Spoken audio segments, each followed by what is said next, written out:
তো গাইস, যেটা বলার ছিল যে দেখতেই পাচ্ছেন যে আমরা ঢাকা থেকে বরিশালের উদ্দেশ্যে ছেড়ে আসলাম, অনেক জ্যামজট পাড়িয়ে বা ক্লান্তি দূর করে চলে আসলাম বরিশাল। তো বরিশাল বাউফল 10 মিনা আসলাম, 10 মিনা তেতুলিয়া নদীতে আসলাম আসলে মাছ ধরার জন্য।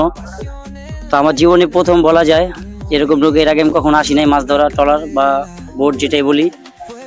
তো দেখতেই পাচ্ছেন এখানে কি ধরনের মাছ ধরা হচ্ছে বা কি মাছ ধরা হয়েছে, দেখাও ক্লোজ। তো এখানে কিছু ইলিশ দেখা যাচ্ছে, পোয়া মাছ আছে, চিংড়ি। আগে চিংড়িটা তুলে দেখাই, এটাকে কি শলা চিংড়ি বলে? এই হচ্ছে শলা চিংড়ি, আর এই হচ্ছে ইলিশ। আমি এই সাইজটাই দেখাই ভাই, পিছলা ভাই, ভাজা মাছ যেরকম হয়। আমরা অ্যাকচুয়ালি যা মাছ দেখি তা তো ওই যে বরফ দেওয়া থাকে, আর আইসা বলে কি টাটকা টাটকা। সামনে আনো একটু, দেখো ক্লোজ দেখাও যে আমরা আসলে কি দেখাই। বাজারে যাই বলি যে টাটকা ইলিশ কোনটা, কিভাবে দেখি। আর এই যে নদীতে আইসা যে একটা ফিলিংস যে টাটকা ইলিশ বা একদম তাজা, এইটার ফিল কি বলবেন, একদম লয়াল। আর এইটার জন্য এত দূর আসা।